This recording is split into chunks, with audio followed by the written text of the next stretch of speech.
58 hours, 6 July 77, at the Moran Hall, LDCP, Port Bonifacio, Metro Manila.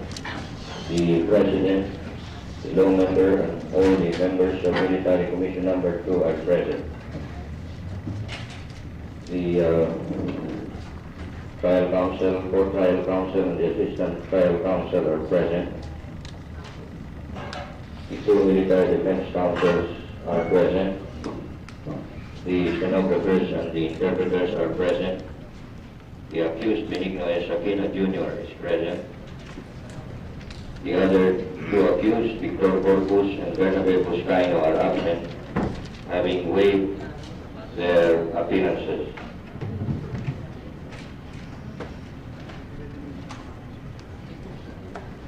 Mr. Aquino, the law member speaking for the court,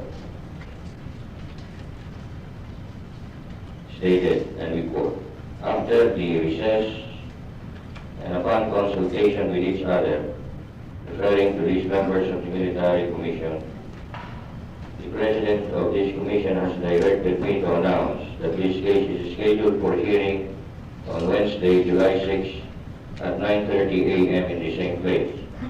Opportunity to open his defense and introduce any evidence he may desire to introduce in his behalf. However, if he refuses to introduce any evidence on that day, it will be understood by the court that he will continue his present posture of non-participation in these proceedings. And the by whoever will be the reviewing authority and appellate reviewing authorities of this case, there will be any. That is true, Your Honor, but my letters will be read 10, 20 years from today. I am now I would like to avail of this basic human right to respond to all of these letters, because if the papers will publish all of these letters, for example, in the case of Secretary Tata, he accuses me of leaking the news, Your Honor. How can I leak the news? I'm held in comunicado. I'm in solitary confinement. He accuses me of talking to the American press and leaking a news story. Let us just confine ourselves to the proceedings as scheduled for this morning. Whatever things you have, leave it to your own means. But let's not clutter up anymore these proceedings with what transpired between you and the President, between you and Secretary and really Well, Your Honor, this is precisely the unfairness I have heard my appeal to the President. If that is your position, I will not be bound. Your Honor, please, we want to state for the record here that every time an adverse ruling is made against the accused, he accuses the court of unfairness. Your Honor, I just made that observation because if you will recall in our last hearing, the trial counsel read all the letters and you allowed him to read all the letters. And they're the same, and they're a continuation of those letters, Your Honor. And they're also part of the record. But I do not see why now I'm availing of the same precedent. I'm not allowed the same privilege that was given to the trial counsel. Well, since the letter has been introduced in the record already, the court feels that there is no necessity to hear from you. Was that introduced? Yes, Your Honor, it was already introduced. All right, may I now read my letter to Secretary Enrile? What is that letter anyway? Well, precisely, Your Honor, if you will allow me to read them, you will know what these letters are about, which is germane to our present trial. Is that letter of yours in reply to the letter of Secretary? Exactly, Your Honor. The letter of Secretary Enrile was delivered to me at about 8:45. Yes, Your Honor. My letter of 4 pages is only accepted 3 paragraphs, and then it's inserted in the record, and we don't know what is embodied in this letter. I have no, and my records are merely inserted into the record, and nobody knows whatever I wrote. That is the plea I'd like to make, but I leave it to the discretion of this commission, Your Honor. Is your reply to the Secretary? Morning. Yes, we'll then act accordingly, unquote. Answer. Secretary Juan Jose Enrile of the Department of National Defense, addressed to Mr. Aquino, consisting of 3 pages. May I be permitted, Your Honor, availing of the President granted the trial counsel in our last hearing, to read my letter to Mr. Marcos and his letter reply to me, which I feel is very, very important, inasmuch as this has never been published in the papers. and I would like to inform the court exactly what I said and what the President replied to me. I do not think that will be pertinent to these proceedings.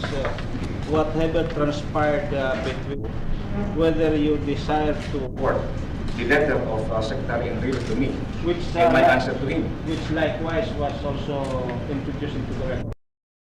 You, the President, will not in any manner affect this proceeding since, as published in the papers, your request for reconsideration was denied. The records shows that we do not feel it is necessary to hear what you wrote and what the President wrote back. So, if you kindly proceed to your introduction of evidence, if any,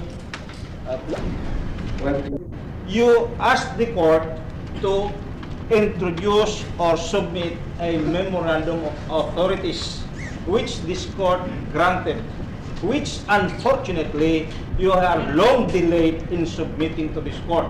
Do you have now your memorandum of authorities? Your Honors, please. The proceedings, Your Honors. I still have my pending motion for reconsideration and memorandum of citations and authorities. And I have three separate motions for a finding of not guilty. One for murder, one for illegal possession, and one for the four subversion charges. And if the Commission will permit the defense panel, we are prepared to deliver orally today our motion for reconsideration, in which we are bringing to the attention of the court specific legal issues, and we are hoping that the prosecution will answer these specific legal issues, after which we hope that the Commission will make a ruling on these specific legal issues that we are now raising. If the court remembers correctly, technically speaking, a pending motion, because that has been denied and ruled upon by the court in writing. However, It was already received. and the reply was not introduced into the record. No, Your Honor, because that has not yet been received by the Secretary of National Defense. And I think that it is improper for the accused now to read that letter even before the recipient thereof has received it, or the addressee thereof. well, I think, Your Honor, it's more improper than people reading letters of somebody into the record Well, without the authority of the people who wrote them. Why don't you just introduce that letter also into the record? After all, these records of these proceedings will speak for whatever transpired during these proceedings. It's not in consideration. Because if it's rolling on your early motion, we will do that. Are you ready?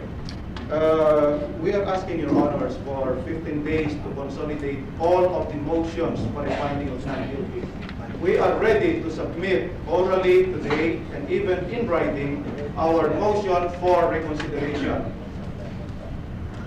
The President just told me that you have 5 days to prepare a consolidated motion. Can you do that? July 19.